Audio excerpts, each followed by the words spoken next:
This is the CBC Morning Report for today, Thursday, May 25th. I am Tisha Hines. Good morning. In our top story, the Inter-American Institute for Cooperation on Agriculture is approaching agri-tourism from a dual perspective.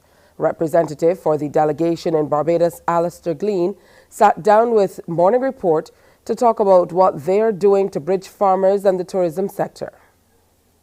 Firstly, we want to recognize that we want to establish in the region, in particular, we're talking about Barbados, farms or farm-related activities that are established for entertainment purposes, whether recreational or even for educational purposes, agri-tourism. Persons come to a farm and either it's done as a tack-on where you just have a tour to see what is taking place.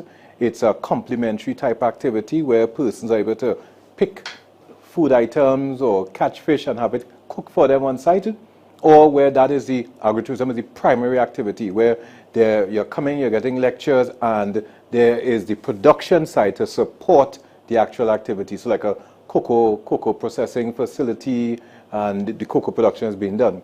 But on the other hand, we want to also explore linkages between agriculture and tourism. So in that vein, ICA is seeking to promote the concept of agri-tourism in Barbados and by extension the region. For us, we recognize agri-tourism is a sustainable form of tourism development. It is something that we can involve all strata of the society.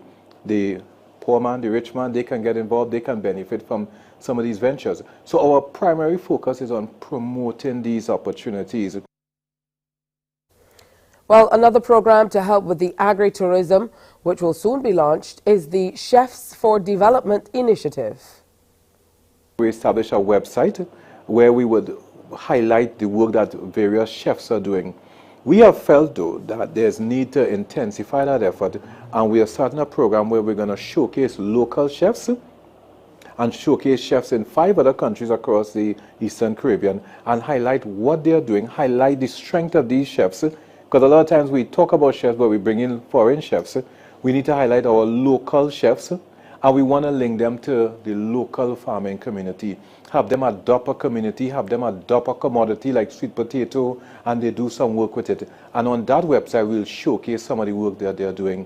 So that's the primary activity that we are doing, promoting agri-tourism and establishing this Chefs for Development side, highlighting local chefs and linking them back to local production. While selection of all the chefs has not started, discussions are ongoing and the territories are known. We have not selected the chefs as yet. We have identified the various countries. Now, previously, we would have worked with chefs on various initiatives. But sometimes we find ourselves working with the same persons over and over, and we need to recognize that there's some up-and-coming young chefs, dynamic, doing fabulous work, and we want to showcase what they are doing. In terms of Barbados, we have started looking at a pool of chefs, and we have started having discussions with persons in the industry. I don't want to call any names as yet, but our intention is to connect with the Barbados Hotel and Tourism Association. I've recently started having some brief, yet not formal dialogue with the BHTA CEO, Mr. Ryan Ford, and we're supposed to meet pretty soon, and I want to present this idea to him and get his insights. But generally, some hotels on the island, particularly South Coast, have approached us and expressed interest in participating in this initiative. So we are hoping that this is something that will be driven by the players themselves and not something that ICA is going to force onto persons. We want it to be a collaborative effort. For ICA, working at the grassroots level is key. You can't be an armchair technician. You have to get out there. You have to work with the persons on the ground. And we always talk about working with the farmers, but we have to work with the culinary players as well, the chefs. We want to work with them. We want to motivate them. We want to have those in particular who have an interest in working with our local producers. It's always easier to work with the trendsetters, the innovators, those persons who have a keen interest in making something happen. So we want to work with those players who want to work with farmers and who see the value of import substitution and driving local production. Coming up on the CBC Morning Report, an update on the school fire tragedy in Guyana.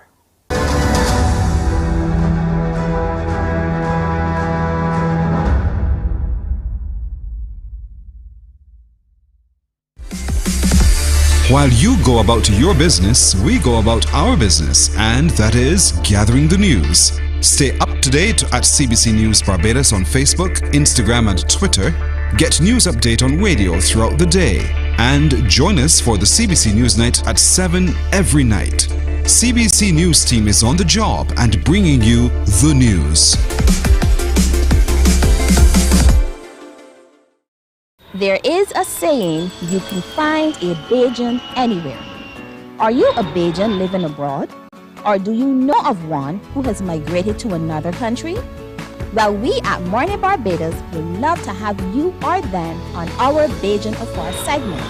Share your amazing stories, experiences, and how you have adapted to a new culture. Send us an email to morninbarbados@cbc.vb. And together we will travel the world.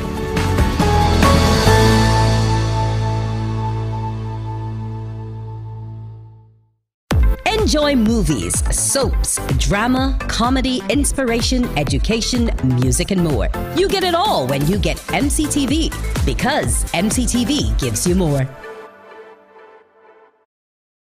Some ask, what makes Barbados so special? We at Mornin Barbados say it's you, our exceptional youth. You are talented, resilient, and inspirational. You are the epitome of the Barbadian spirit, testing the boundaries of your creativity. If you are an entrepreneur, artist, baker,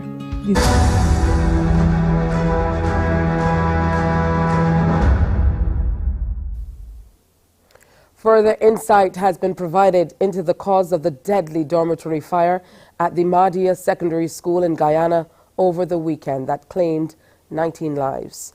Police investigations revealed a female student is suspected to have caused the blaze. The reason was her mobile phone being taken away by the dormitory mother and a teacher.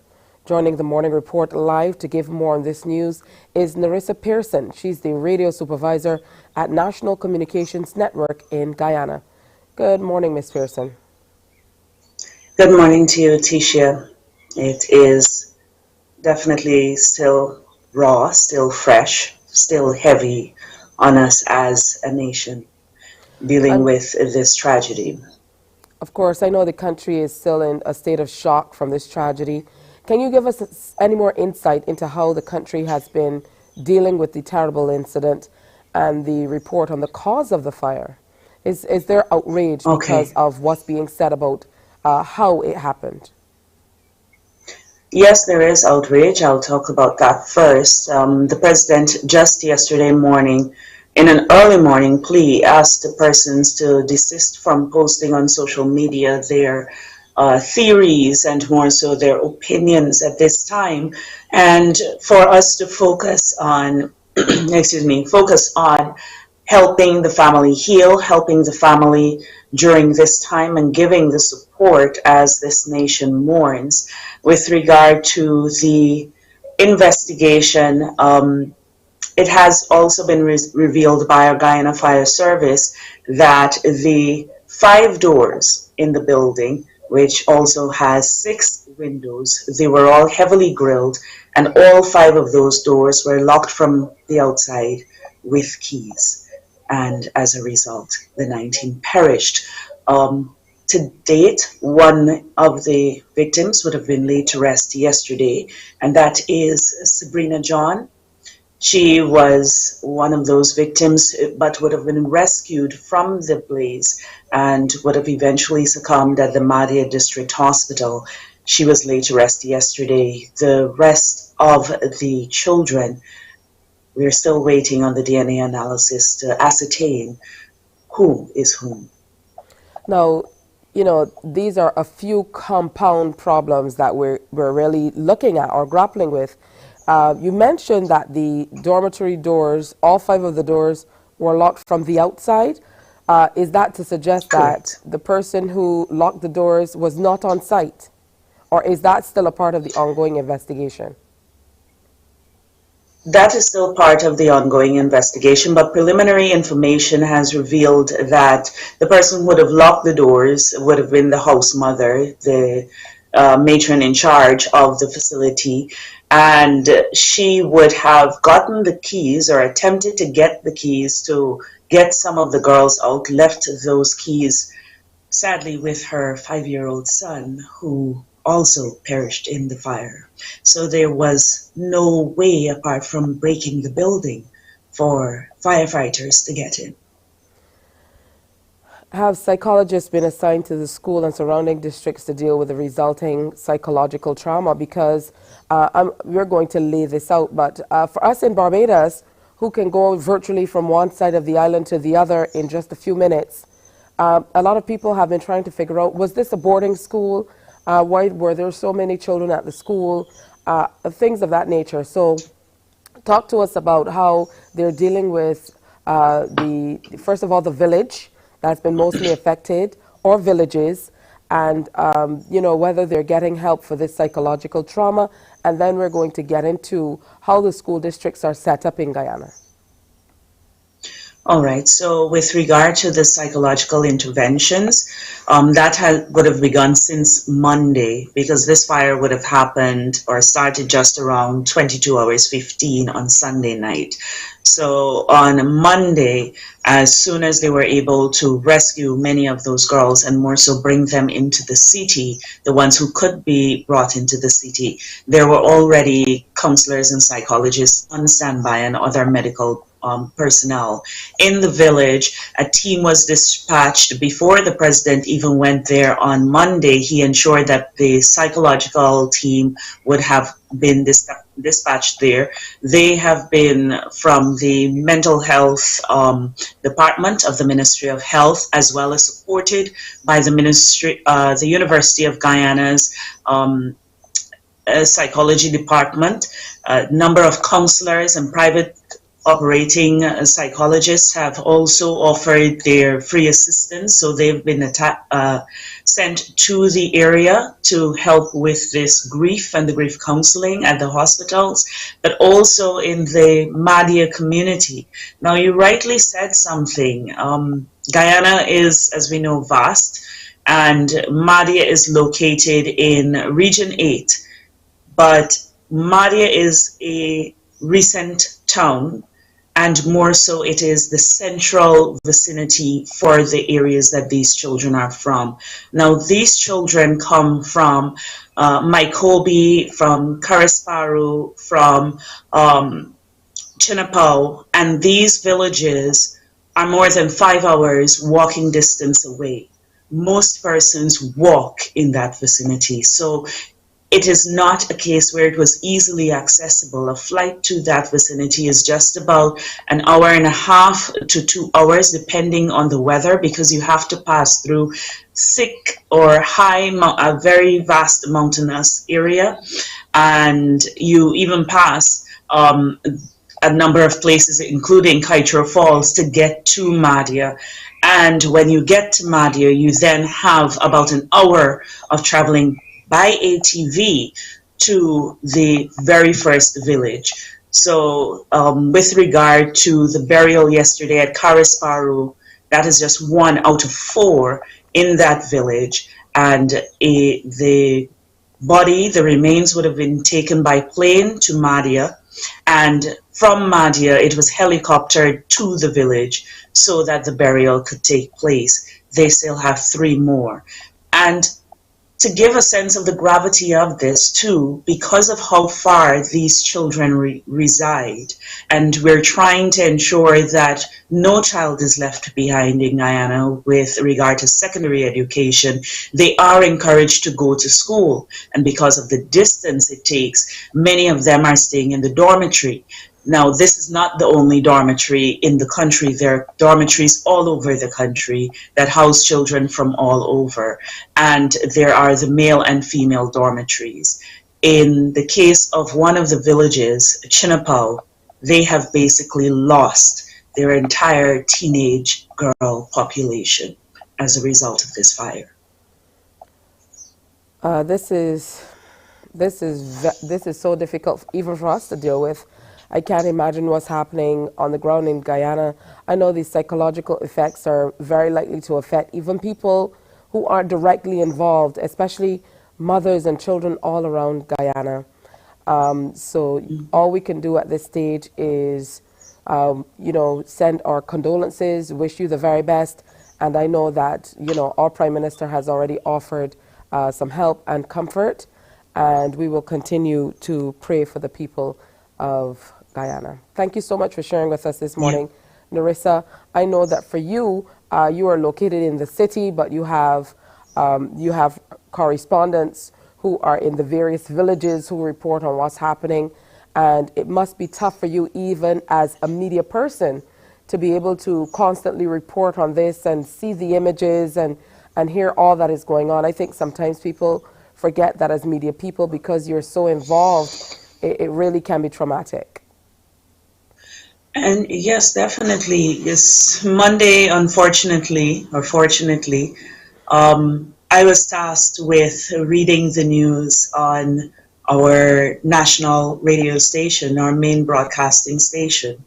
And with 8 stories and each going deeper and deeper into what transpired, I could not make it through that newscast. My colleagues from NCN who've been doing on the clock and every few hours reports and doing live updates so the public is informed. I spoke with them yesterday. We've been checking in on each other, and they're saying, I cannot do this anymore. The grief is more than me.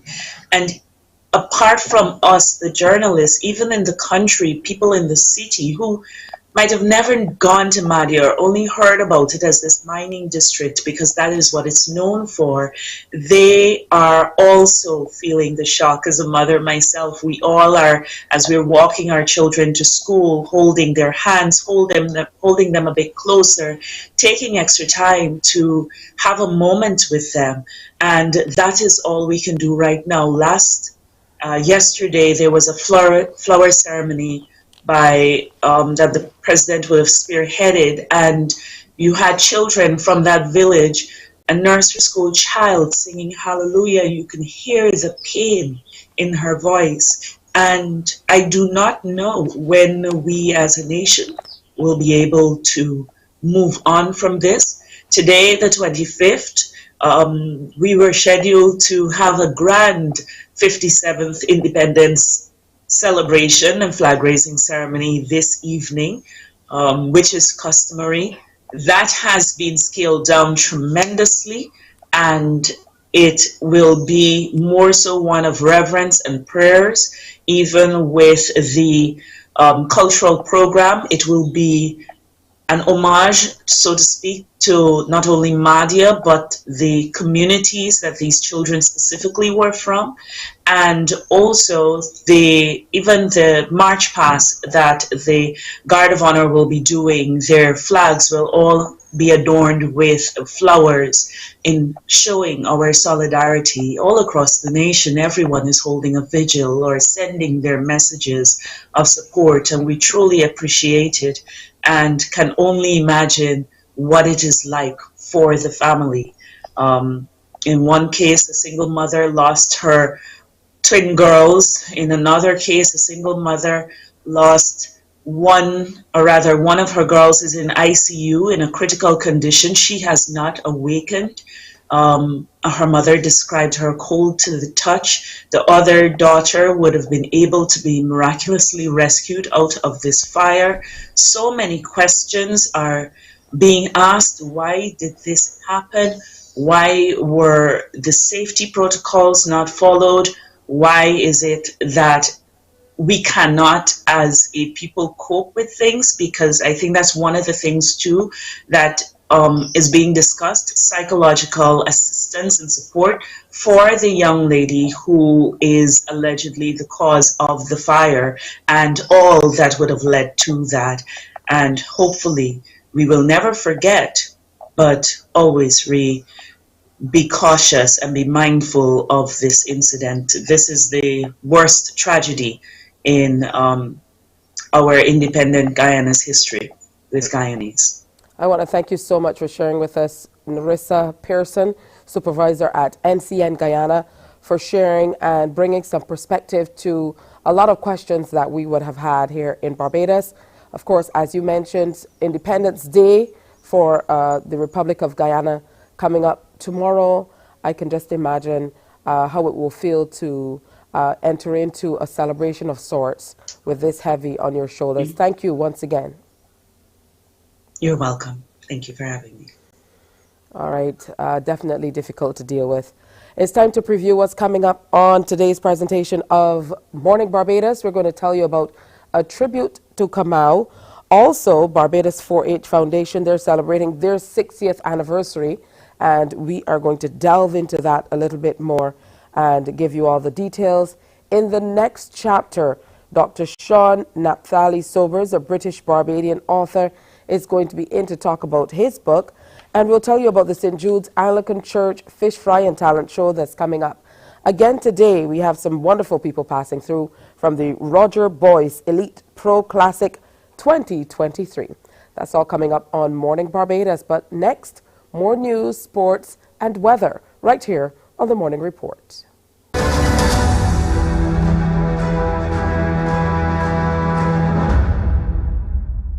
Some ask, what makes Barbados so special? We at Mornin Barbados say it's you, our exceptional youth. You are talented, resilient, and inspirational. You are the epitome of the Barbadian spirit, testing the boundaries of your creativity. If you are an entrepreneur, artist, baker, designer, author, or have done anything you think should be highlighted, email us at morninbarbados@cbc.bb. Let us show the world our exceptional Bajan youth. Books open your heart, your mind, and your soul. They are educational, entertaining, inspiring, and motivating. Are you an author of a recent book you want to share? Then Mornin Barbados would love to feature your book in our The Next Chapter segment. Send us an email to morninbarbados@cbc.bb. That's morning without the G. Come and let us turn those pages together. Because you love English Premier League, MCTV has got it back. Now you can watch all the games of the English Premier League plus UEFA and NFL on MCTV. Current cut.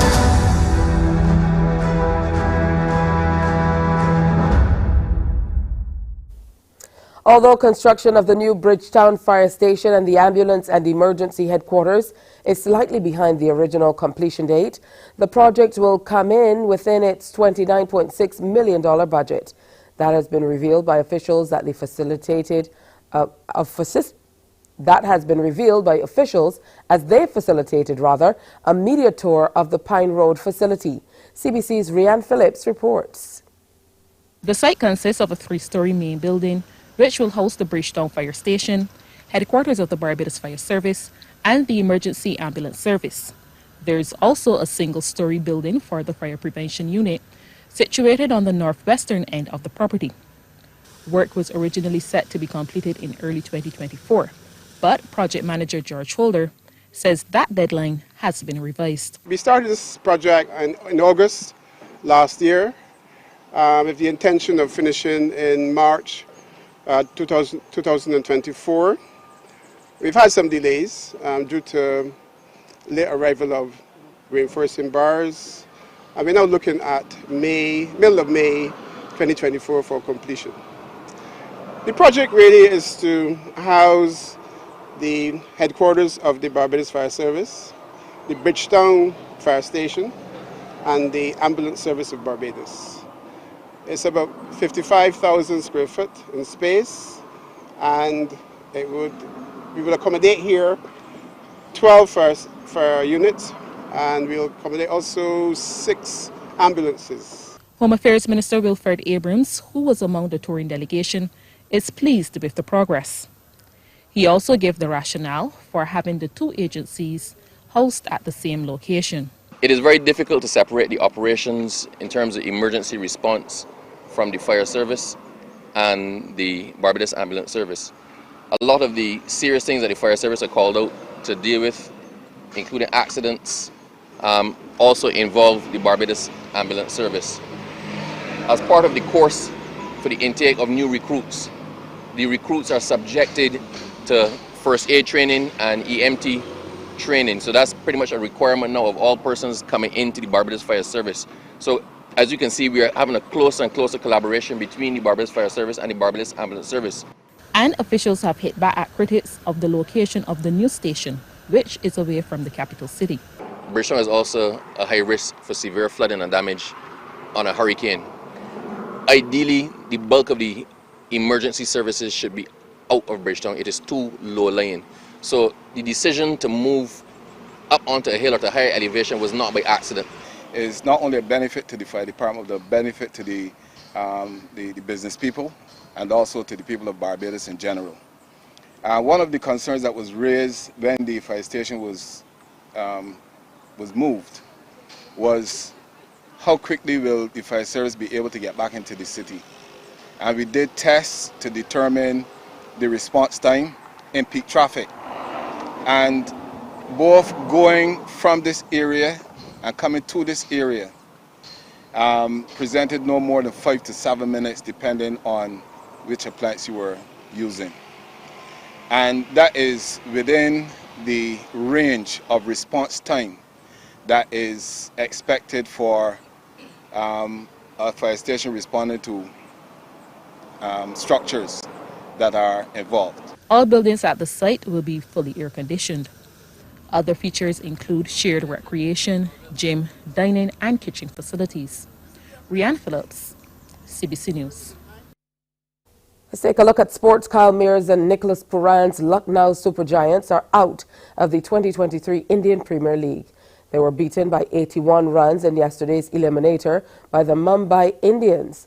Deciding to bat first, Mumbai posted 182 for 8 of their 20 overs, led 41 from Cameron Green. Naveen Al-Haq claimed 4 for 38. In reply, the Giants were bowled out for 101 of 16.3 overs, thanks mainly to player of the match, Akash Madwal, picking up the joint best figures by an Indian in the IPL history, 5 for 5 in 3.3 overs. Marcus Stonis took top scored with 40, Mears scored 18, and Puran went for a duck. Here are some of the highlights.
Well, the second qualifier between Mumbai and Gujarat Titans is tomorrow. Let's take a look now at the weather.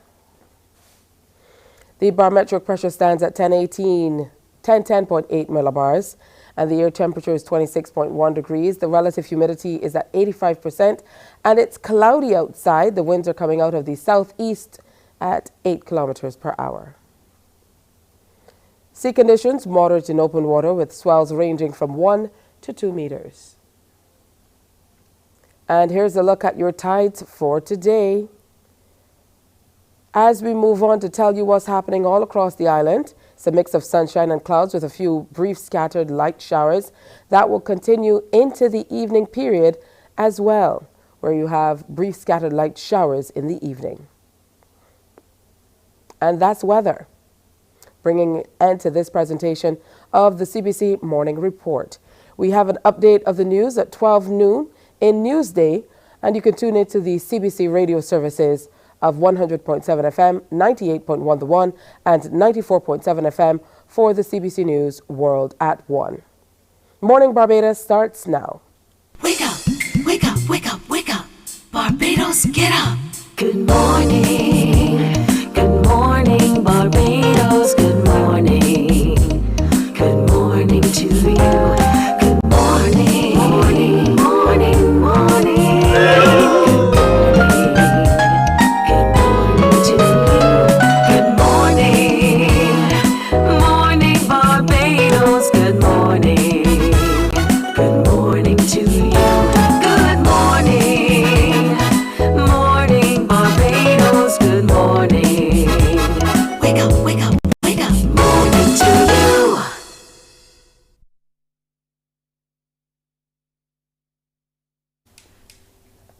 Good morning, good morning. So good to have you in company.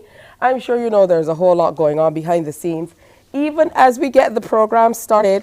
So we'd like to welcome you to another presentation of Morning Barbados for this Thursday, May 25th. Thanks for tuning in. Great to have you in company. Like I said, remember you can follow us online. We also bring the entire presentation on YouTube and Facebook as well. So if you have relatives overseas and they want a little taste, they want to find out what's happening here at home, they absolutely can tune in from all across the world and pick up on our streams as well. I'm Tricia Hines. I'll be here just until 8 o'clock this morning, sharing with you all about what's happening all across Barbados. And of course, today is Africa Liberation Day. The observance is today. So there's a whole lot going on. We would have told you about it leading up to the day, and we most certainly will continue to share with you all that's happening. There will be a major celebration over at Farley Hill National Park. They're taking a few secondary school students over there. So we will be covering it, and you'll see it here on TV8. So we most certainly will tell you more about that. Also, on on a sad note, we heard yesterday that Tina Turner has passed away. I don't know about you, but this is one of the people who really set the tone for entertainment and music in the last few decades. So yesterday we lost one of our legendary music icons, known as the Queen of Rock and Roll. Tina Turner was known for her mega hits, Proud Mary, What's Love Got to Do With It, and my personal favorite, Simply the Best. Although she didn't like the song, What's Love Got to Do With It, at first, and had to be talked into recording it, it made her, at age 44, the oldest female artist to score a #1 hit. She began her career as the lead singer of the Icon Tina Turner Revue with her ex-husband before becoming a solo performer. She was powerful, she was unstoppable, and she was unapologetically herself, speaking and singing her truth through joy and pain, triumph and tragedy. She was the first woman to appear on the cover of Rolling Stone and was also among only a handful of artists to be inducted into the Rock and Roll Hall of Fame twice. First alongside her husband and musical partner Ike Turner in 1991, and then later in 2021 as a solo artist. Of course, she performed her very last show at the age of 81, which was just a few years ago. So may she rest in peace. Of course, we know that her music will live on, which means she lives on, as well. So we'll continue to enjoy the music and legacy of the late Tina Turner. Also, now, a few days ago, we would have had Alvin Jemmett on telling us about a fundraiser for his brother, Basil Jemmett. It saddens us this morning to report that they've unfortunately lost their brother. Basil passed away earlier this week, and we at Morning Barbados would like to express our sincerest condolences to the family at this time. And I would imagine that they would like to say to everybody who aided in the fundraising efforts, a heartfelt thank you for all of your support. All right, 24 minutes now before 7 o'clock here on Morning Barbados. Today we're going to be telling you about a tribute to Kamau that's coming up tomorrow, Friday, May 26th at Tyrrell Court. It's about celebrating the life of Edward Kamau Brathwaite. Cara Price, the literary arts officer at the NCF, will be in to talk more about that celebration and let you know how you can be a part of it. Also, the Mavericks Football Club, they are having a very interesting fundraiser coming up. Rochelle Lucas, who is marketing officer with the club, Caleb Went, who is a player, and Keziah Duglin, a female player with the club. They're all going to be here to tell us all about what's happening with the Mavericks Football Club. They're very, very active, and they have a lot to share. Of course, we love to share what's happening with our young people. Also, in the next chapter today, Dr. Sean Naphtali Sobers, British Barbadian author, who is writing some material that is very culturally relevant. He will be on to tell us all about his works, and, it's relevant especially for a day like today, where we are reflecting on our connections to the motherland. Plus, we'll tell you about St. Jude's Anglican Church. They have a big talent show coming up. Audrey Bryan, the St. Jude's Anglican Church a parishioner, she's going to be in to talk more about how they are shaping up for that. And as we did yesterday, we're sharing more about the Roger Boyce Elite Pro Classic 2023. Everton Roach, who will be competing in the men's physique, and Gerard Mason, who is also competing in that category. They're going to be here. So if you're one of these people who sing, I want muscles, yeah, you definitely will be seeing some muscles today on Morning Barbados. I can't wait. Of course, we had the ladies' physique yesterday, and they took me through the paces with some poses. I hope we don't get to see them ever, ever, ever in life. But I did it nonetheless. So, but knowing the people in the background here, I really don't know if they're going to out me trying to do some poses for the women's physique competition yesterday. I had no clue they were recording me, or maybe I did. Who knows? All right, so I definitely had some fun. Oh, no, you didn't, guys. Yes, they absolutely did. So she was trying to teach me how the ladies have to pose when they are, you have to suck the tummy in, and then you have to hold, put your hand akimbo and put the hands out, and it's a lot of work. I had to do a lot of holding of breath. So, I salute those girls. I really, really do. They look gorgeous on stage. They have beautiful physiques, and it's a lot of work. It's a lot of work. So make sure you're going out and support that. Also here today, we're going to be telling you all about the 4-H movement. That's right, the Barbados 4-H Foundation. They have a celebration just like us here at CBC, celebrating 60 years. We have Janice Holder, who's the PRO of the Barbados 4-H Foundation, and Marsha Burke, who is 4-H leader, St. George Primary School. Now, if you're thinking, Marsha Burke looks familiar, it's because she was here already this week, wearing a different shirt, wearing a different hat, not literally, figuratively, but representing for the Teachers Union. Good morning, ladies, and welcome. Good morning. Yeah, you're over there laughing at me with the posing, right? Yeah. Yeah, I was doing the most. It didn't work out. Yeah, they didn't take me on the cast, so, maybe next year. Maybe next year. Yeah. But good to have you with us on this Thursday morning. There's so much going on, and we always hear about the 4-H Club. Just in the news this morning, they were talking about, through ICA, the importance of agri-tourism, building out agri-tourism. And we hear so much about agriculture and things of that nature. So it's so wonderful that we have such an active club in Barbados that really focuses on teaching young people about the importance of food sustainability and all that good stuff. So I'm going to start with you, Ms. Holder. Let's talk now about the theme for your 60th anniversary celebration, which is acknowledging the past, transitioning to the future. Very, very important. Yes, it is. Our theme for this 60th year celebrations is reflective of what we want to do here.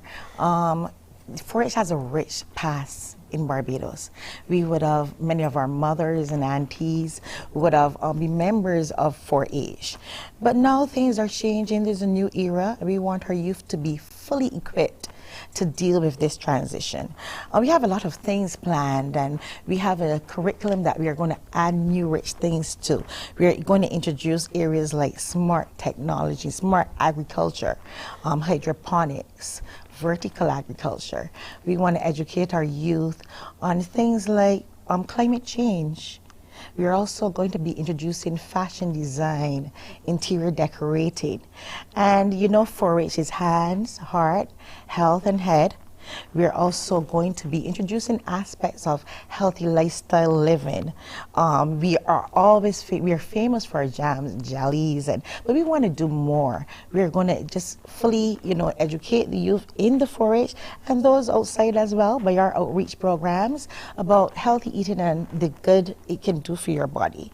We are also going to do things like citizenship. We want our youth to be full citizens, contributing, to the island, to our country. And along with citizenship, we're going to teach leadership, and we're also going to teach them about entrepreneurship, teach them how to build their skills. So it's not only about... that's a lot, but of course it's a year of celebration. Yes. On that note of citizenship, I must tell you, the NTI, National Transformation Initiative, they have a fantastic citizenship course. Wow, you just log on and you do it, and then you get a certificate at the end. And I must tell you, I really enjoyed doing it. That was one of the very first courses that I did on the NTI platform. And it allows you to go at your own pace. So instead of reinventing the wheel, maybe that's something that you guys can do together thank you so with much. the technology. Wonderful idea to go that route. All right, Ms. Burt, welcome back. You're officially my co-host for the week. Who knows, tomorrow she might show up here for the breakfast party. No. But you are chair of the 60th anniversary committee. So you have lots planned, as Janice mentioned, you have lots planned for the entire year. So talk to me about, before we delve into that, what 4-H means to you. I know that you lead a troop at St. George Primary School. Yes, so tell me what it means to you and what it means to be a leader of a troop, a 4-H troop. We'll be here all day. I'm going to sum it up. It means a lot to me to be able to pass on my knowledge to my students and to motivate them and to encourage them. Because when we think about 4-H and how it started in Barbados, it started in 1963. The movement started in 1963, and we had about 9 parishes clubs started in 9 parishes under the vision of Mr. Vernon Sargent, who at the time was in the Ministry of Agriculture, and because he spent so much time in Jamaica, who has a vibrant, the best 4-H program in the Caribbean, he brought it back to Barbados. And I would say that when I was growing up, I actually didn't know about 4-H. I learned about it overseas, and I was able to come back and pass it on to the children. And they learn so much more because, yes, it is an agricultural-based club, and that's the root of it. But being able to lead a club and turn children into entrepreneurs, because that's what I do. I turn my children into entrepreneurs. So I have 4-Hers that have their own rabbit business, their own pizza business. They decide what they want to do, and they have fun doing it, because we need to remember that children are like sponges. They soak the knowledge up. Once you make it fun for them, they see it through, and it makes it fun for them. So just being a leader and being able to do that is such a great achievement. Oh, that's wonderful. And you were right. You almost took the entire day getting there, but we understand why, because I see the passion in you. All right, so let's talk now about the 60th anniversary celebrations. A year of celebrating. I would imagine that one of the major things you want to do, in addition to bringing your membership along, is attract some new members. So what are some of the initiatives that you're undertaking to ensure that you call some new members to ensure the sustainability of the club?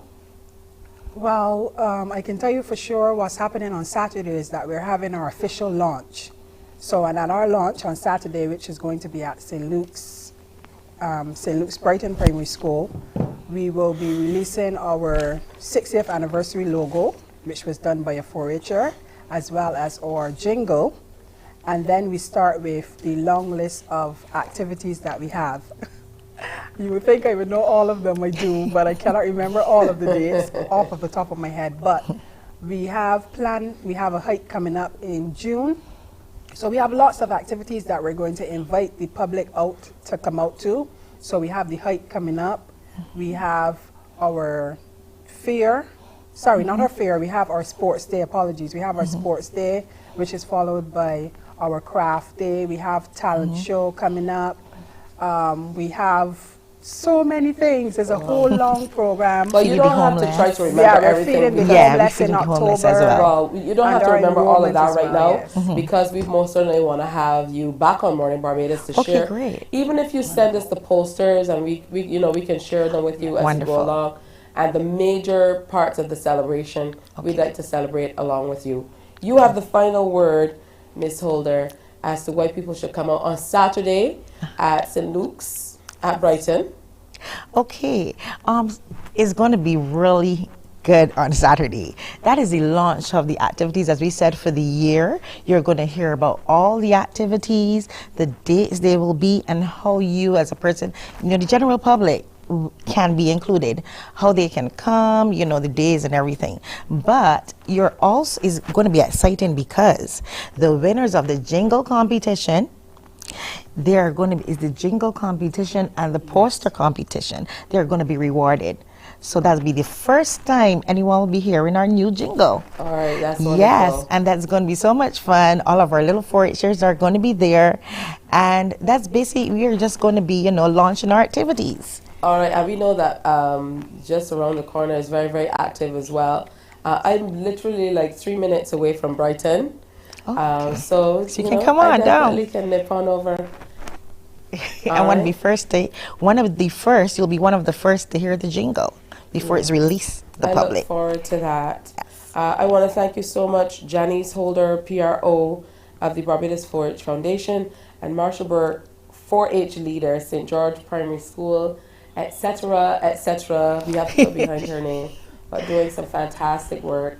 And it's wonderful to see the little ones being turned into entrepreneurs, as you put it. I've never thought about it in that light, so I absolutely love that.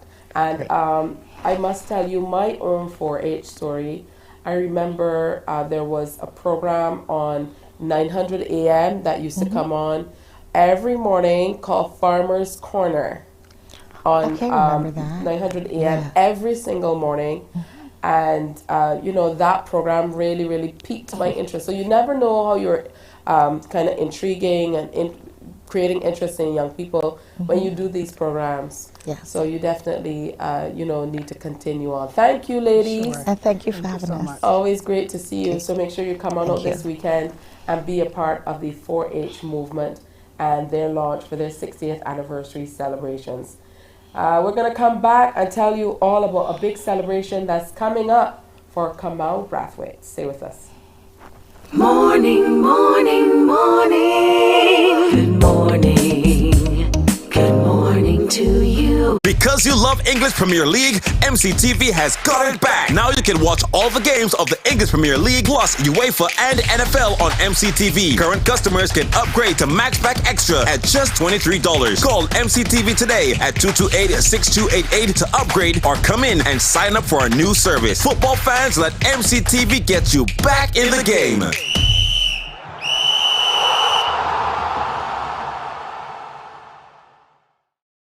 The facts say Morning Barbados reaches an audience of over 50,000 and Newsnight reaches over 56,000. It's simple. When you advertise, you're getting your message to over 50,000 of your potential customers. Make the call to CBC Sales Department today and watch your business grow. Contact us at 467-5559 or email marketing@cbc.bb.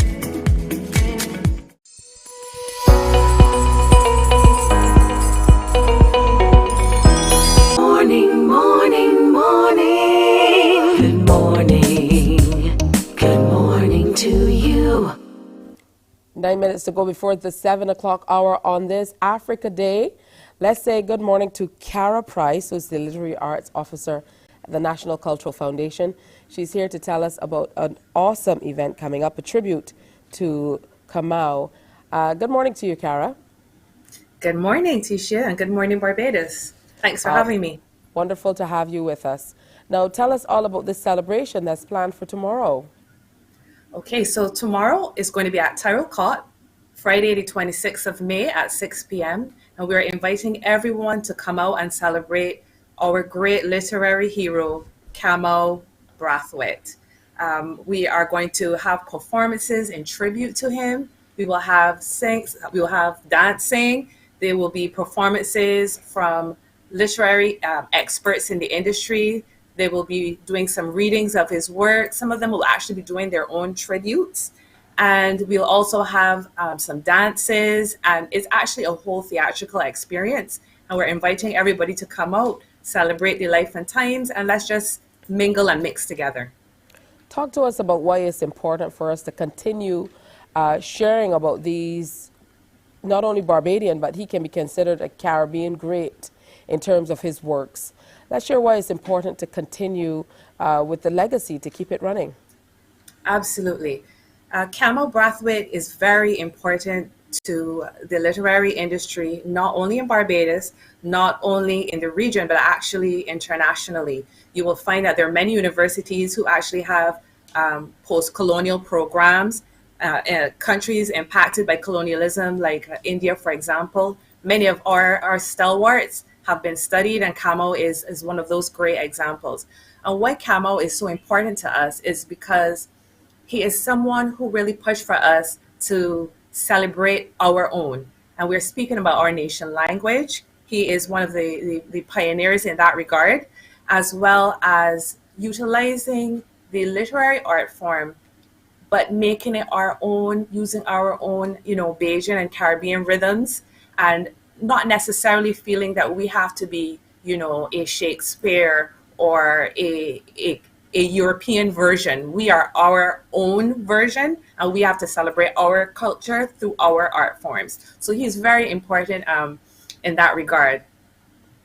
That's right. And of course, his works really examine African and indigenous roots. And I mean, at this time where we're celebrating Africa Day, it most certainly is as good a time as any to continue sharing his works and sharing about him with a new generation of Barbadian. I know that you kind of glossed over exactly what will be there, but I'm very intrigued to find out who are some of the people that will be representing his works tomorrow. Absolutely. So we're asking you all to come out because we are going to have Dr. Yvonne Weeks, and she is a published author who is, a celebrated artist in her own right. We will have Winston Farrell. He will also be performing some of Kamau's works and some of the works that he's, pretty known for performing and that people love to see him perform. We have Nala. We will have a interpretive dance from Ayo Creative. I had a sneak peek at it, and it is really good. I'm looking forward to sharing that with the rest of you as well. We have Sonia Williams. We're going to have Dr. Margaret Gill. There are just so many wonderful performances. Carol Brathwaite, the dancer, as well. She'll be doing an interpretive piece as well. Dr. John Hunt, he is actually going to be doing dance and a poem reading at the same time. So, it's just going to be a wonderful, wonderful time had by all. We actually have a tribute that's recorded from our poet laureate, Esther Phillips. So I would encourage you all to come out because it's going to be a wonderful time.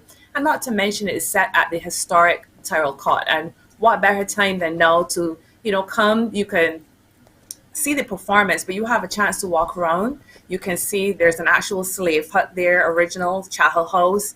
I mean, this is really the perfect time to not only be celebrating Kamau, but to, have a look back and think about where we've come as a people.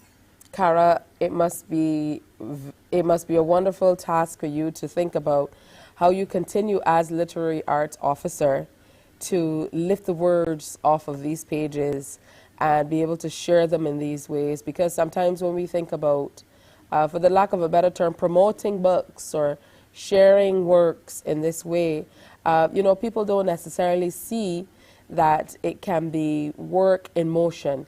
And I believe this is what you're doing. Just being able to not only share the words that he has shared, but bringing it alive through inclusion of other forms, other expressions of the arts. So talk to me about the process behind, because with a celebration for a literary great like Kamau, I know that it probably would have taken quite an effort to ensure that you truly represent him and his work. Absolutely. So we, in having this daunting task of, as you said, honoring a great Barbadian artist, we utilize the services of our artistic director who worked with us. Her name is Empress Zinga. And, many people in the community know and love her. And so she came on because she has a good history and a lot of experience working in the theater. And so she was able to bring a dynamic where she was able to help us interpret his work, lift it off of the page, and spring it to life and utilize different art forms. And the thing about it is that Kamau was known for his love of the arts. He actually loved bashment music, for example. And our CEO would tell you that, So we are hoping to utilize all of these different art forms to bring you a dynamic experience. And for me, what I found really touching is just the different ways that artists interpret the same work. They all are able to bring their personal spin to it. And, it takes you out of your chair and into a very immersed experience. All right, let's go through the details for tomorrow. Title, place, how we get there, a cover charge, hours, etc. That's right. It is free for everyone. We want you to come because Kamau belongs to all of us, and we want to continue to honor and celebrate him. And so we're inviting everyone to come out. The event starts at 6 p.m. sharp. Yes, good. So you can see the flyer. It's going to be taking place at Tyrrell Court, which is one of our heritage sites. And so we're inviting everybody to come out, experience the entertainment. It's just roughly about an hour and a half. And then after that, you can actually walk around. There's going to be food and drinks on sale. We have some excellent businesses actually on Tyrrell Court. You can get your drinks. You can get your food. There is a cigar lounge, all different kinds of things down there afterwards. So if you want to have a look around the place and see, what there is to see, it's an awesome opportunity, because I think many people may not have seen a lot of the work that the Barbados National Trust has been doing and continues to do with the Tyrrell Court. So it's just a great time for us to come together. It's free. You can bring the whole family. It's a family event. And we look forward to sharing with you. Most certainly. And you can feel free to come up with your favorite Kamau works. You have a lot to choose from. Who knows, maybe you'll be able to jump in and share with a few of the people that you see there. I know how these things go. You have your traditional presentations, but when people really feel the spirit and they get into it, then of course you're truly able to delve into what's happening with some of the people in the audience and share even after the official presentations. So thank you so much, Cara Price, for sharing with us. Of course, charged with looking after the literary arts over at the National Cultural Foundation. You guys do, as always, fantastic work. Always something happening. So thank you.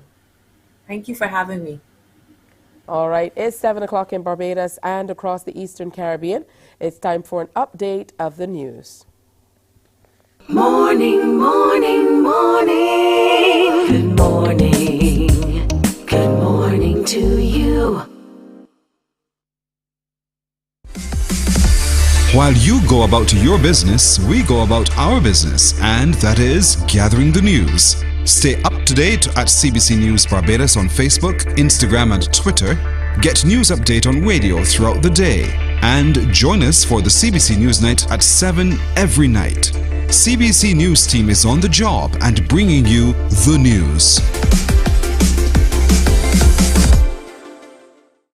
There is a saying, you can find a Bajan anywhere.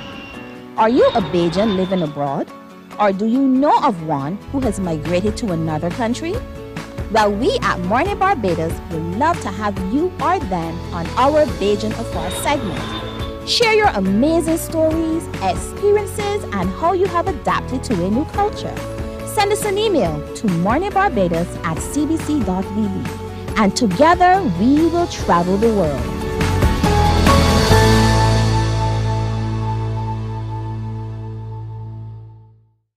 Enjoy movies, soaps, drama, comedy, inspiration, education, music, and more. You get it all when you get MCTV, because MCTV gives you more.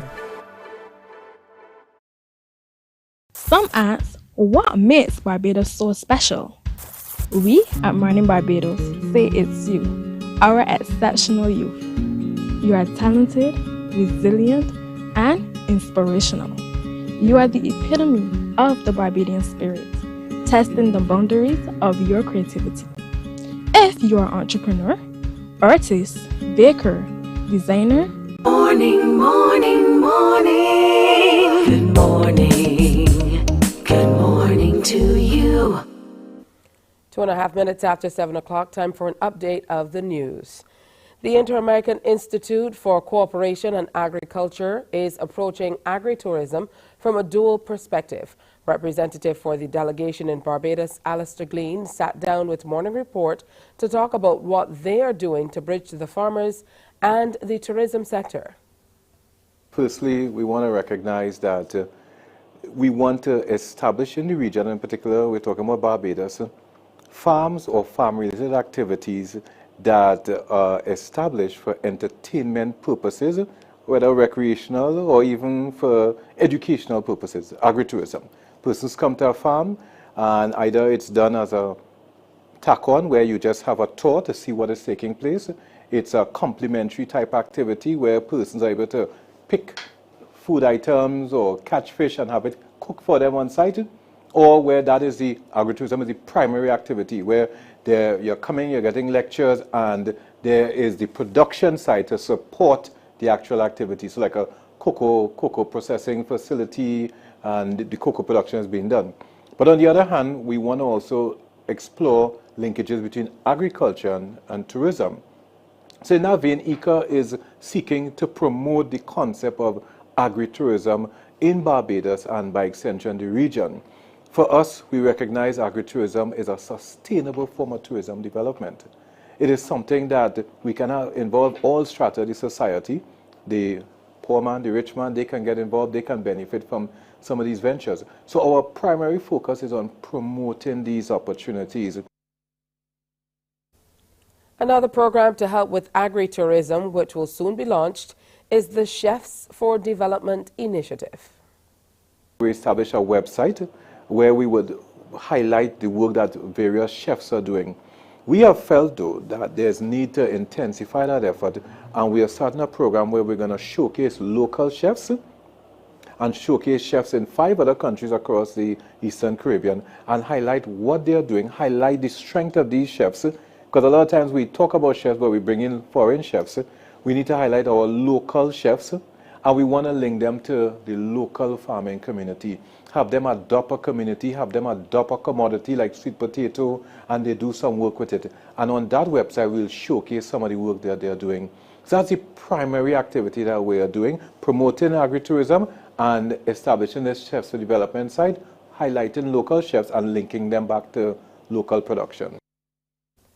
Now, while selection of all the chefs has not started, discussions are active and the territories are already known. We have not selected the chefs as yet. We have identified the various countries. Now, previously, we would have worked with chefs on various initiatives. But sometimes we find ourselves working with the same persons over and over, and we need to recognize that there's some up-and-coming young chefs, dynamic, doing fabulous work, and we want to showcase what they are doing. In terms of Barbados, we have started looking at a pool of chefs, and we have started having discussions with persons in the industry. I don't want to call any names as yet, but our intention is to connect with the Barbados Hotel and Tourism Association.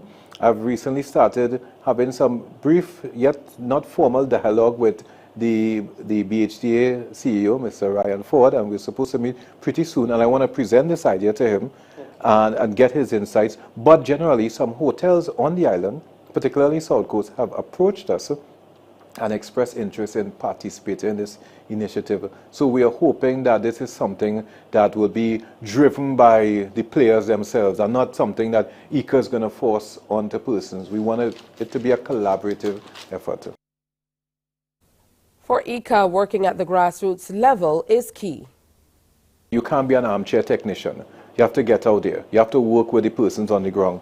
And we always talk about working with the farmers, but we have to work with the culinary players as well, the chefs. We want to work with them. We want to motivate them. We want to have those in particular who have an interest in working with our local producers. It's always easier to work with the trendsetters, the innovators, those persons who have a keen interest in making something happen. So we want to work with those players who want to work with farmers and who see the value of import substitution and driving local production.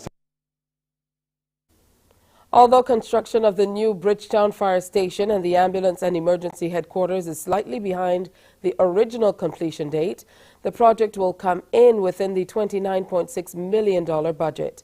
That has been revealed by officials as they facilitated a media tour of the Pine Road facility. CBC's Rianne Phillips reports. The site consists of a three-story main building, which will host the Bridgetown Fire Station, headquarters of the Barbados Fire Service, and the Emergency Ambulance Service. There is also a single-story building for the Fire Prevention Unit, situated on the northwestern end of the property. Work was originally set to be completed in early 2024. But project manager George Holder says that deadline has been revised. We started this project in August last year with the intention of finishing in March 2024. We've had some delays due to late arrival of reinforcing bars. And we're now looking at middle of May 2024 for completion. The project really is to house the headquarters of the Barbados Fire Service, the Bridgetown Fire Station, and the Ambulance Service of Barbados. It's about 55,000 square foot in space, and we would accommodate here 12 fire units, and we'll accommodate also 6 ambulances. Home Affairs Minister Wilfred Abrams, who was among the touring delegation, is pleased with the progress.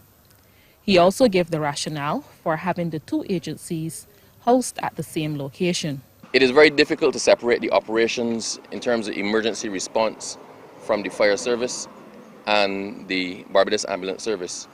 A lot of the serious things that the fire service are called out to deal with, including accidents, also involve the Barbados Ambulance Service. As part of the course for the intake of new recruits, the recruits are subjected to first aid training and EMT training. So that's pretty much a requirement now of all persons coming into the Barbados Fire Service. So as you can see, we are having a closer and closer collaboration between the Barbados Fire Service and the Barbados Ambulance Service. And officials have hit back at critics of the location of the new station, which is away from the capital city. Bridgetown is also a high risk for severe flooding and damage on a hurricane. Ideally, the bulk of the emergency services should be out of Bridgetown. It is too low lying. So the decision to move up onto a hill or to higher elevation was not by accident. It's not only a benefit to the fire department, but a benefit to the business people and also to the people of Barbados in general. One of the concerns that was raised when the fire station was was moved was how quickly will the fire service be able to get back into the city. And we did tests to determine the response time in peak traffic. And both going from this area and coming to this area presented no more than 5 to 7 minutes depending on which appliance you were using. And that is within the range of response time that is expected for a fire station responding to structures that are involved. All buildings at the site will be fully air conditioned. Other features include shared recreation, gym, dining, and kitchen facilities. Rianne Phillips, CBC News. Well, that's it for our update of news. Our next newscast is Newsday at 12 p.m. right here on TV8, followed by The World at 1 via our radio network of stations, 100.7 QFM, 94.7 FM, and 98.1 The One. Morning Barbados continues after this. Morning, morning, morning. Good morning. Good morning to you.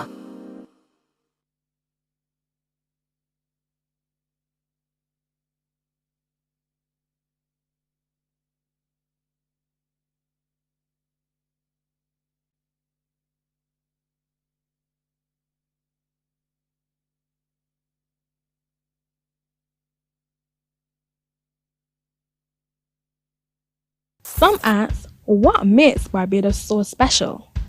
We at Mornin Barbados say it's you, our exceptional youth. You are talented, resilient, and inspirational. You are the epitome of the Barbadian spirit, testing the boundaries of your creativity. If you are an entrepreneur, artist, baker, designer, author, or have done anything you think should be highlighted, email us at morninbarbados@cbc.bb. Let us show the world our exceptional Bajan youth. Books open your heart, your mind, and your soul. They are educational, entertaining, inspiring, and motivating. Are you an author of a recent book you want to share? Then Mornin Barbados would love to feature your book in our The Next Chapter segment. Send us an email to morninbarbados@cbc.bb. That's morning without the G. Come and let us turn those pages together. Because you love English Premier League, MCTV has got it back. Now you can watch all the games of the English Premier League plus UEFA and NFL on MCTV. Current customers can upgrade to Matchback Extra at just $23. Call MCTV today at 228-6288 to upgrade or come in and sign up for a new service. Football fans, let Morning, morning, morning. Good morning. Good morning to you. It's 14 minutes after 7 o'clock on this drizzly or cloudy Thursday morning. So make sure when you leave the house, you leave with your umbrellas or what you need to keep yourselves dry. Now, we love to highlight wonderful things that young people are doing, not only here in Barbados, but across the world. Today, we are highlighting the wonderful work of the Mavericks Football Club. Let's go ahead and welcome little ones, Caleb Went, who is a male player with the club, and Kezia Duglin, who's a female player with the club, and Rochelle Lucas, who is the marketing officer of the Mavericks Football Club. Good morning and welcome. Good morning. Good morning. Isn't it weird how I always flub the names of people I know? I was like, what is going on, TJ? All right, so good morning. How are you guys? I want to see some smiles on those faces. But first of all, set the tone for us, Rochelle. Tell us all about this club and the work that you're doing with young people. Well, good morning to everyone. We are the Maverick Sports Club. Not only football, we're getting into all different sports, and we are positively different. So we are a club. We facilitate young people, of course. Athletic club. We love to make sure that young people are healthy and active and growing and educated, because that's a big component about what we do. So we do a lot. Right now, we are gearing up for our global exposure tour to Canada this summer. And these young people that we have here with us today have been on teams that have been doing so well for football, and we're super proud of them. All right, so let's talk to you, Caleb. Caleb, tell me about how long you have been a part of the club and why you love to play football. Honestly, I was a part of the club since I was like 5 years old. So it's been a great experience playing for the club. I also love playing football since I was young. It's like my passion. Oh, that's wonderful. What about you, Kezia? Because we don't necessarily see, well, in recent times, more girls are playing, but before we didn't get to see a lot of girls who played football. So tell me about what piqued your interest in football to the point where you said, I want to play football. Yes? So the club came to my school and they were giving out funds, so I took them, and then I just started to play football. And then I started to like it. You started to like it, so you like it a lot now, or it's still growing on you? I like it a lot. What's the best thing about being a part of the Mavericks club, Kezia? The best thing is meeting new people and getting to experience different things, and yeah. What about you, Caleb? What's the best thing about being a part of this club? For me, it's the culture. Like, it just feels like a warm family when you go to the Mavericks football club.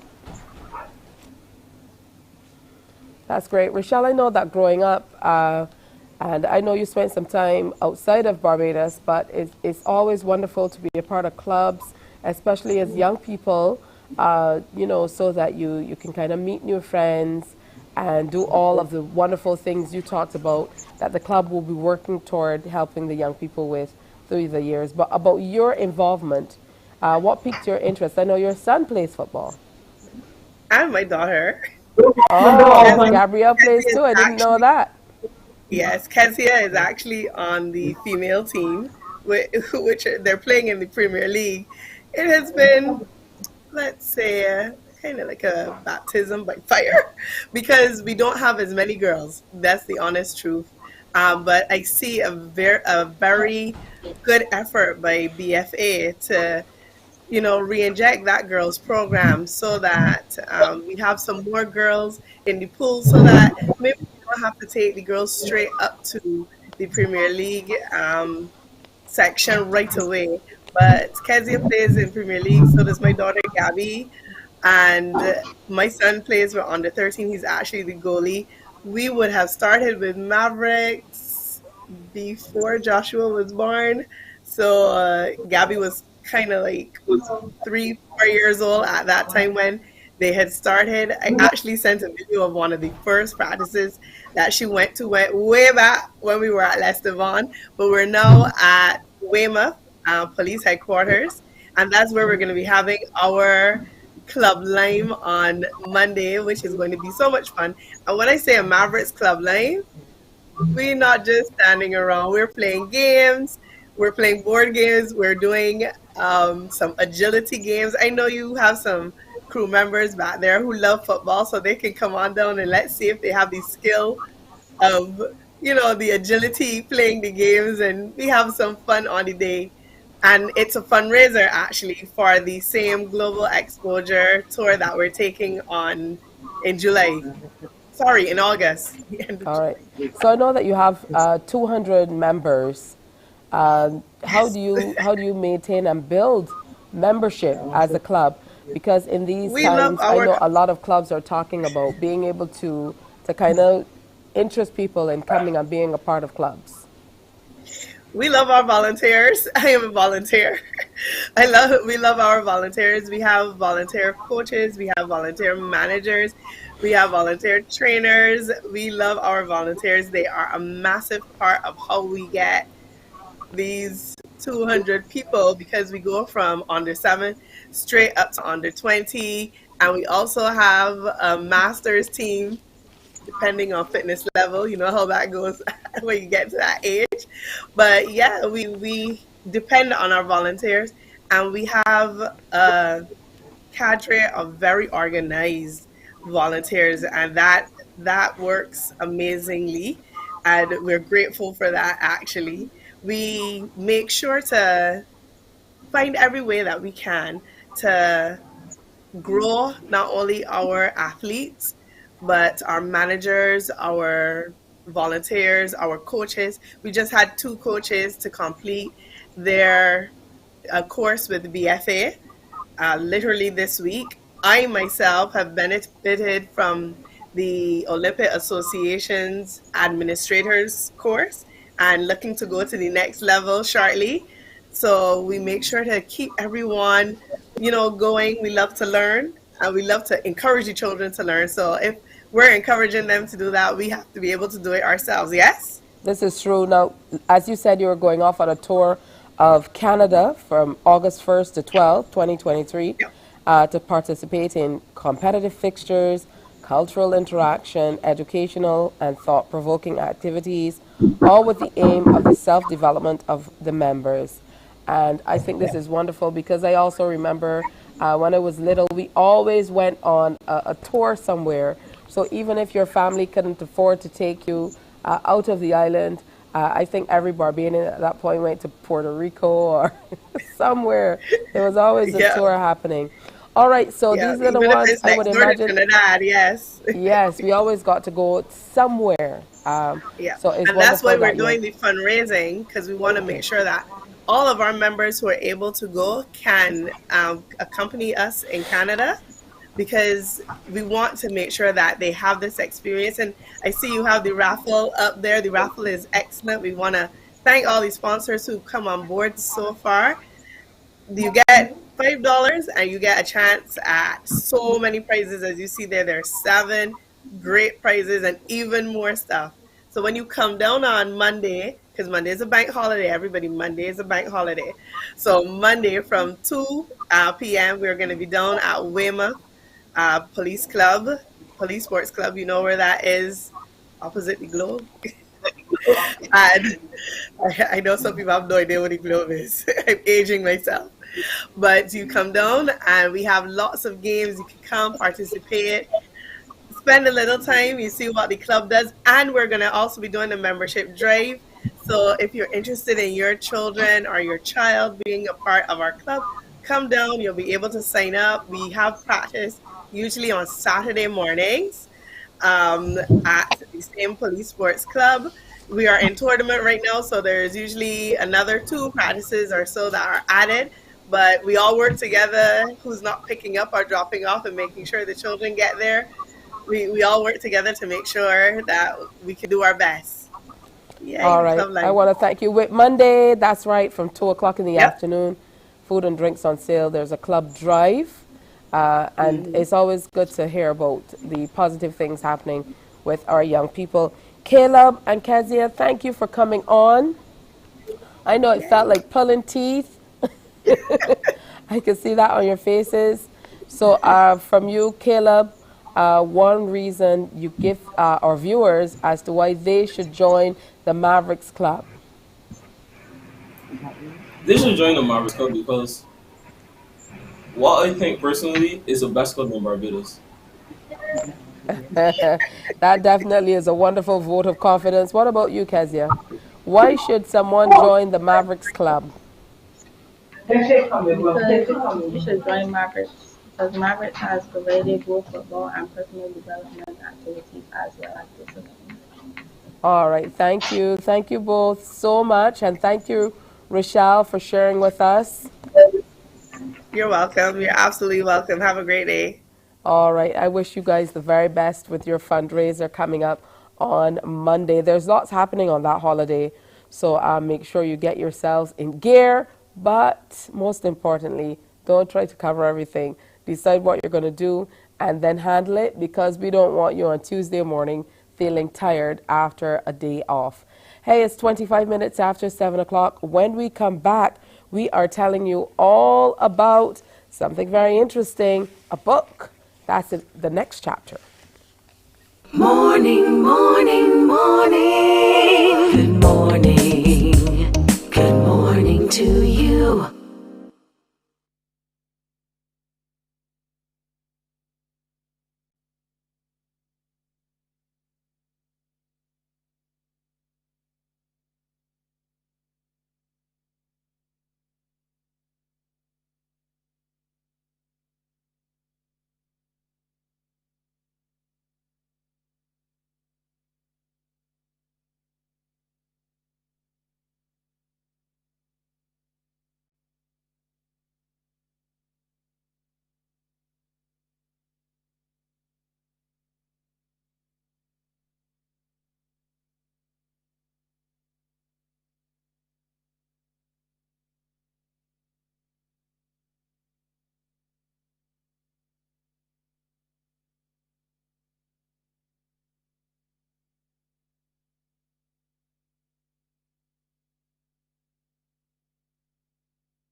Because you love English Premier League, MCTV has got it back. Now you can watch all the games of the English Premier League plus UEFA and NFL on MCTV. Current customers can upgrade to Maxback Extra at just $23. Call MCTV today at 228-6288 to upgrade or come in and sign up for a new service. Football fans, let MCTV get you back in the game.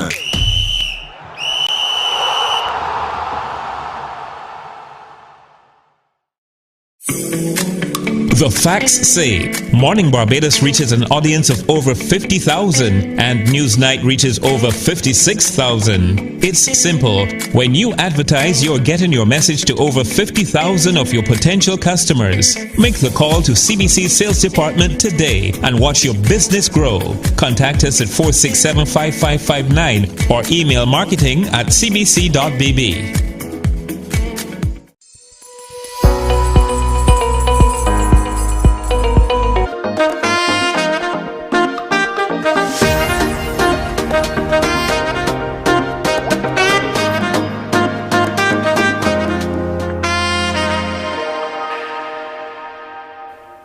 Time for us to get between the pages and welcome Dr. Sean Naphtali Sobers, a British Barbadian author who wrote a book called Black Everyday Lives, Material Culture and Narrative, Things in the House.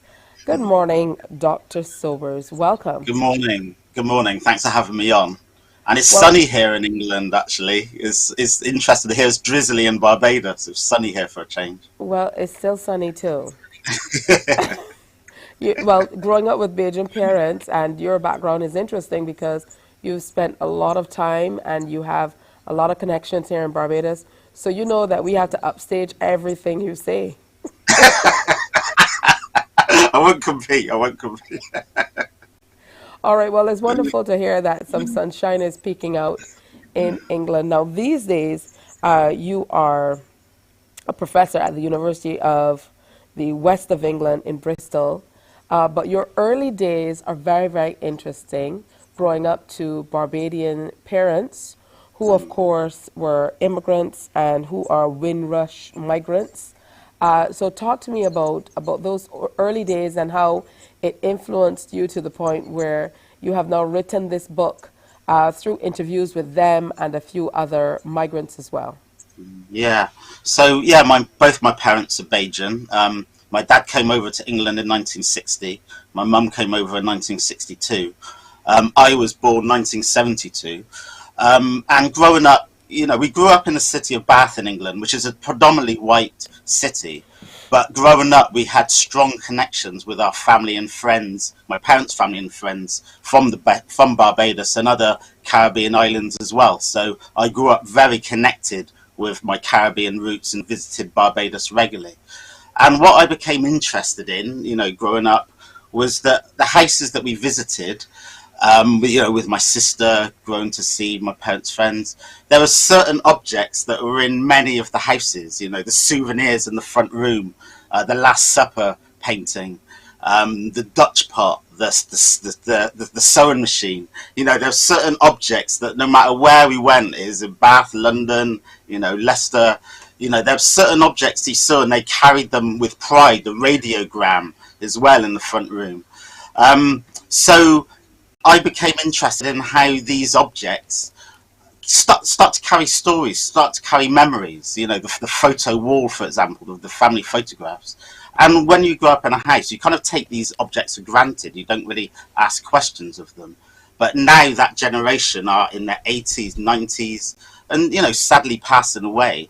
And we're being inherited with these objects that actually, what do we know about these objects? So I wanted to get into those objects and tell the story and explore the kind of the wider significance.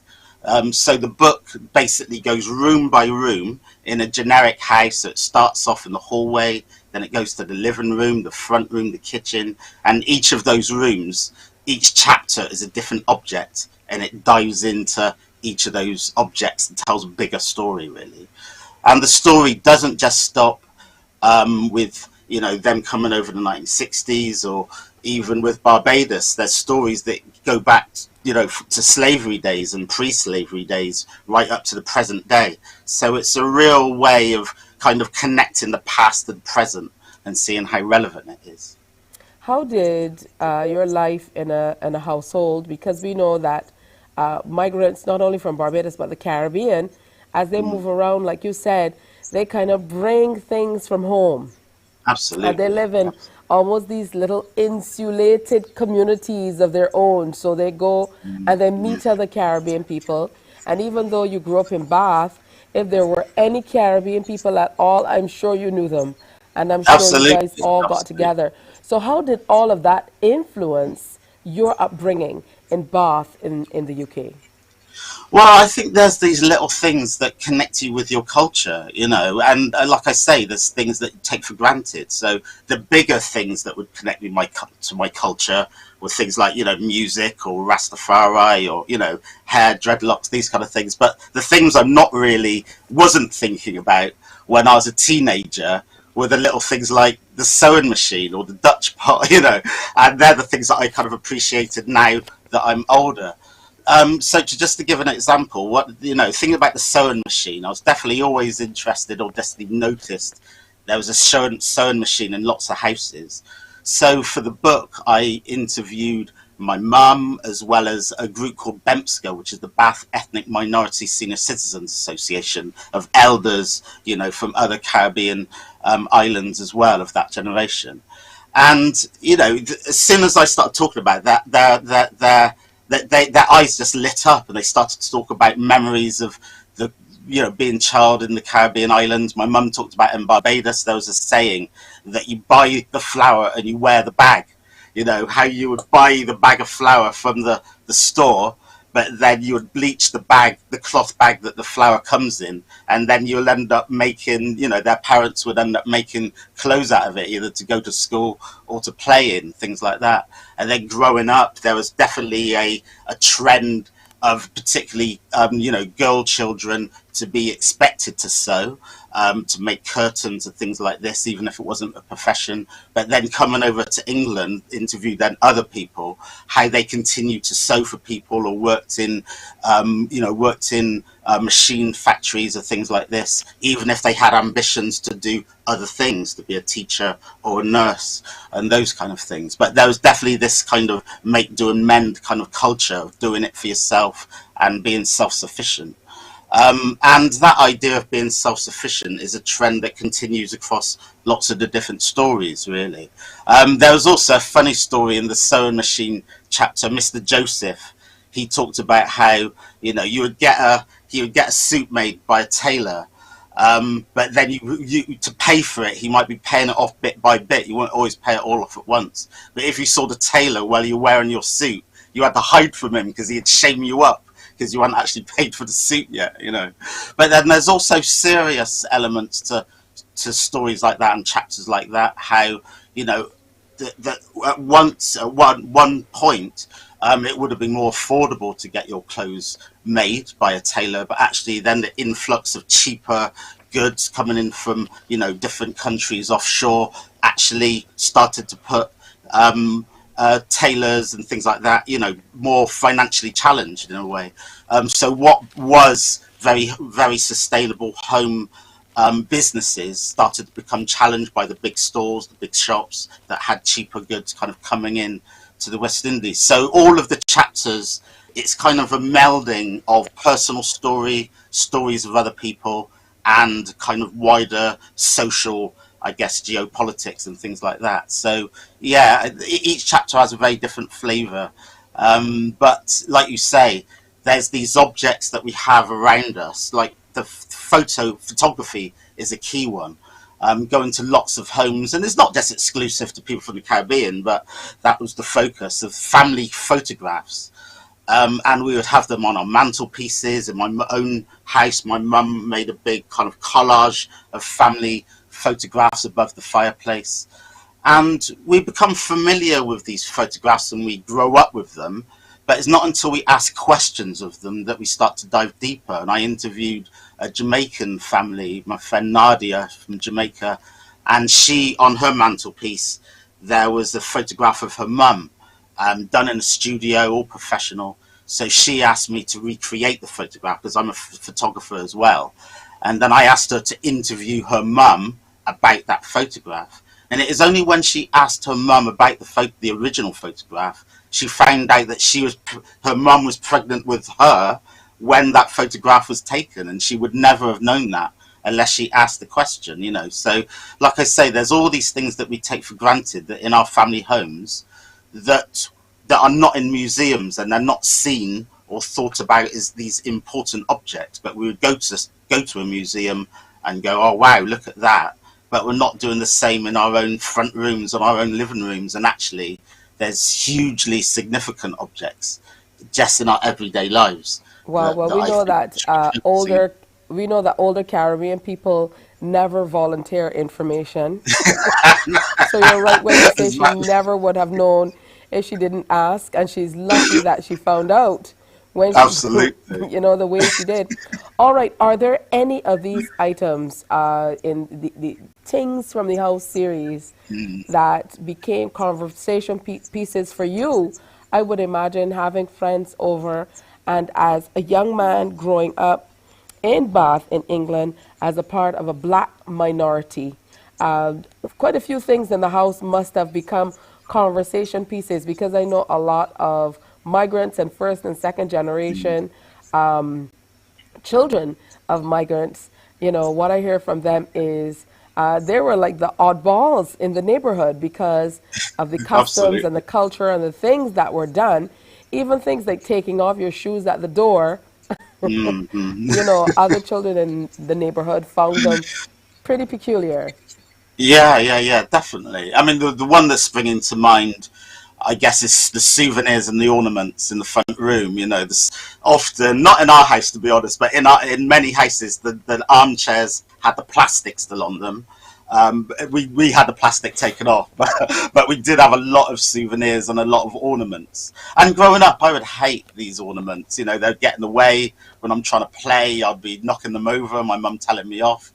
So, but for that chapter, I kind of looked at, okay, you know, these objects and these souvenirs, they've been collected over time. And when you look at them, some of them have got the name of Barbados on them because they're souvenirs, so they're like tourist items. But then they've got New York and Weymouth and Cornwall, you know, other places that I know my mum and dad, some of them have been to those places, some of them haven't been to those places, but they collected them from their friends and whoever went to these places.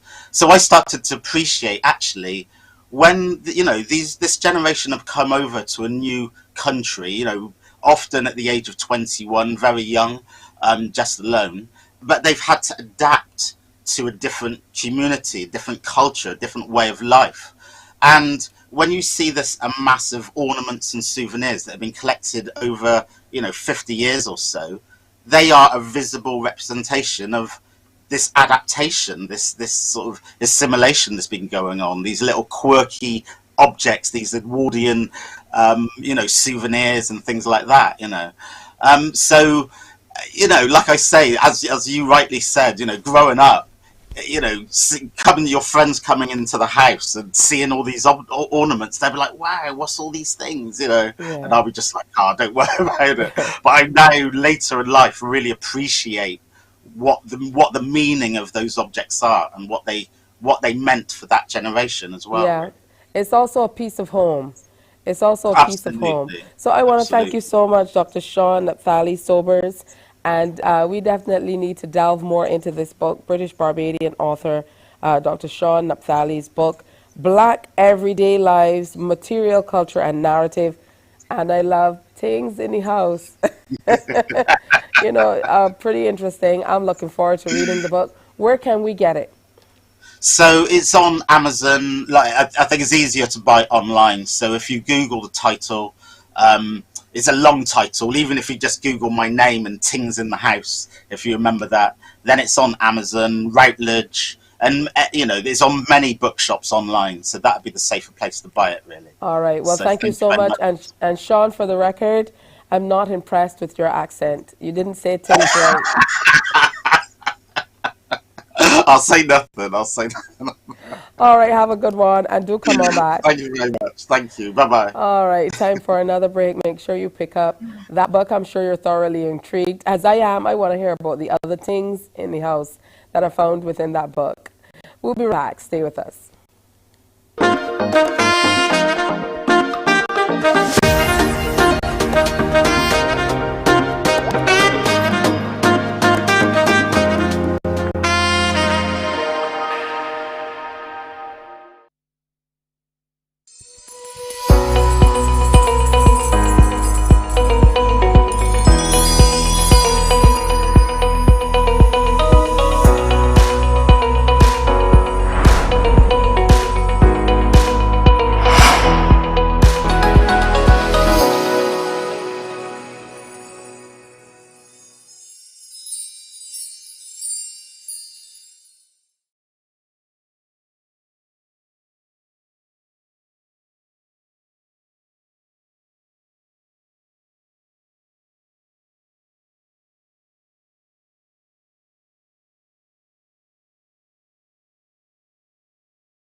Morning, morning, morning. Good morning. Good morning to you. All right, just about 17 minutes to go on today's show. Let's go ahead and welcome to the program Audrey Bryan of the St. Jude's Anglican Church. She's here to tell us all about a big event they have coming up. So good morning and welcome. Thanks for joining us. Hi, good morning, Tisha, and good morning, Barbados, and thanks for having me. All right, well, yes, indeed. The church is having an afternoon of food, fun, and fellowship on Monday at the grounds over at St. Jude's, St. George. Tell us more about the celebration. Yes, this Saturday is the place to be. It's at St. Jude's and in the rectory grounds. We're having a full package, 3-in-1 that you have never had before. We've had fairs before, but this time we're coming with a big event. It's food, fun, and fellowship, where we're having served a platter of food, which is a fish or chicken with vegetables and other starches and so on. And then you have a talent show. We have decided to offer an opportunity for children, students of St. George, to participate in an event that they can showcase their talent. And we decided to come up with this event where they can come out and showcase their talents. And that's part of the package of entertainment. Besides just having the karaoke and games to play and so on, you know, that's going to be exciting for them. I would imagine it's also a wonderful time, a wonderful opportunity to get your membership out, to enjoy each other's company outside of the sanctuary. How important is it for you to be able to fellowship in this way, apart from, just really fellowship, experiencing fellowship in the traditional way inside the sanctuary? Yes, that is so important. We've just have a new priest in charge, Reverend Michael Walcott, and he saw the need after the COVID shutdown of not having any activities within the community sponsored by us. We realized that we needed to reach out to the community and regain some of that membership and perhaps get new membership because, a lot of people felt a little down during the 3 years. So this is the event to come and loosen yourself, intermingle with persons, of course, protect yourself. If you feel free to wear a mask, but this is an event that you can come out, and it's so important to have that membership drive and learn more about St. Jude's as well, and to intermingle with each other and people who you haven't seen perhaps for the last 3 years. All right, so talk to us about it, because I see that tickets are about $30 for adults, $20 for children. What does this entitle us to when we come on out to the church grounds on Saturday? Well, the $30 for adults and $20 for children, you get a platter of food. And that platter could be a fish or chicken platter. And the children will have the chips and the chicken. And in addition to that, you have wings and so on for sale. But with that complements the entertainment, which is the children's talent. And I take this opportunity to thank all the principals and teachers and all those who prepare the children to come on to this event. And so when you buy your ticket for $30, that's the adult, you get that full package of that food and platter, that talent show, participate in the karaoke, and be part of the games playing. The children will have some little dominoes and activities for the adults as well. So you have a full package, all 3 in 1, and then of course you come and fellowship with the others. Oh, I absolutely love it. So thank you. For people in that area, that's definitely, that's less than you're going to pay for your Saturday food anyway. So you might as well go and enjoy all the value added in the karaoke and the games and seeing the performances from the children, and of course in getting a little bit of fellowship with the congregation from the St. Jude's Church over in St. George. Thank you for coming through, Ms. Bryan, and sharing with us. And you must let us know how everything turns out on Saturday. Who knows, I might pass by. Well, we would love to. Well, thanks so much for having us. We are grateful for this opportunity to be able to tell Barbados about this event, and perhaps all the St. Jude's and Greens and the neighboring communities to come outside of even St. George. Come and see what St. George has to offer in terms of talents, because we need these community events to get the children mobilized and persons interacting with the church as well and get them back into the church. All right, wonderful. Thank you so much for sharing. Hey, coming up on Morning Barbados, we have a few gentlemen passing through to tell us more about the Roger Boyce Elite Pro Classic 2023. Stay with us. Morning, morning, morning. Good morning. Good morning to you.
Morning, morning, morning. Good morning. Good morning to you. So I'm a little disappointed they didn't come with muscles out, but we definitely can see the muscles through the shirts. That's right. Here with us this morning, Everton Branch, who is competing in the men's muscular physique, as well as Gerard Mason, who is competing with the men's classic physique in the Roger Boyce Elite Pro Classic 2023 coming up next week. So wonderful to have you guys here with us this morning and to be able to share about your journey with bodybuilding and most certainly health and everything else that goes along with it. So I want to start with you, Everton. You started competing back in 2012, but tell me what initially piqued your interest in health and well-being and going to the place where you started bodybuilding. Well, I'm a former member of the Barbados Defence Force through cadets and loving basketball, and so always had a love for sports.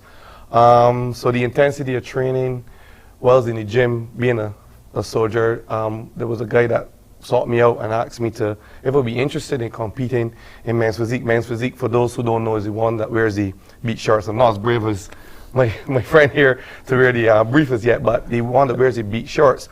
And I started in 2012, and from the time you hit the stage, people always say it's so hard to go on the stage, but once you get on the stage, you find to have even a more love for the sport, and it's very disciplined in terms of having to diet, stick to strict meal plans, strict diet program, being able to incorporate rest. Also, it helps you to be able to balance life in terms of your work life and fitness life. So throughout the years, I trained and continued to compete. Last year being the peak of my career, working well with my coach, Kurt Bryan, Body by Kurt, we really dug in last year for the nationals last year, and I was able to place third in the men's physique category there, and then the opportunity to compete for Barbados at the Caribbean Championships last year, where I was able to place first in the men's muscular physique. So this year was a little rough in terms of the prep because it's a new job, but you're having to balance working on construction and also having to follow still a strict meal plan. Right now I'm on no carbs for the next few weeks, tons of water. I probably went to the bathroom about 3 times, 4 times since you were outside waiting, because that's part of the prep of sort of getting the water out to bring that nice physique. Men's physique is not the easiest to prepare for because I don't get to flex my muscles like the rest and pull muscles, so the judges will be looking at me for my condition, my muscle definition, muscle development, and stuff like that, and my overall presentation on the day. So it's pretty intense, but I love the challenge. Wow, it's a little different for you, Gerard. You're participating in the men's classic physique, so lay that out for us. So my journey started in 2019 pretty much, when I decided that I wanted to compete, but I knew I didn't have the sizes yet. And I just trained really hard at my gym currently in Extreme Body Mechanics by the Lighthouse in St. Philip. It's been a fun experience right now, but last year was the first time competing, and that was a game changer, getting on that stage and having all the eyes on me for just that 10-15 minutes, well, 30 seconds time period, I should say. And I enjoyed it. It was fun, and being selected last year to compete at CAC, I was hoping to turn pro, but that takes time. And I know with time, I'm going to be able to get the size in order to get there. But it was a long journey. And this year, I just decided that the Roger Boyce Classic was going to be the show for me to peak at and put in the work for the last 10 weeks. And this is the last final 2 weeks. What does putting in the work entail? I know that Everton laid out a lot of it for us as in terms of what needs to be done, eating, preparation, I would imagine working out. So lay out for us, what's the work like to be able to get to this place where you're competing in this elite Roger Boyce Pro Classic? So for me, my diet is very strict in terms of the amount of calories I'm consuming, the timing of my meals as well. That's very important. And right now, as Everton has been as well, for the last 2 or 3 weeks, I've been on no carbs for pretty much 6 days out of the 7 days. and those very few carbs I get on that last day have to survive me for the next week. So that could be very stressful at times, but is having the discipline and to stick to it and seeing the results at the end of the day, because the results is all that really matters, and getting to that point is you have to be disciplined.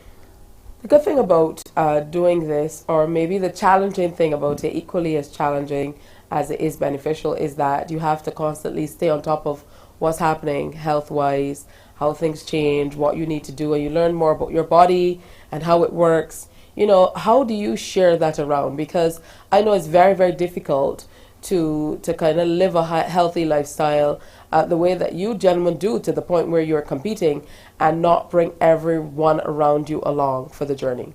Well, I encourage, all the athletes, we try to encourage. Actually, I would like to encourage all of Barbados to come up to the show to see what our hard work produces to get on that stage.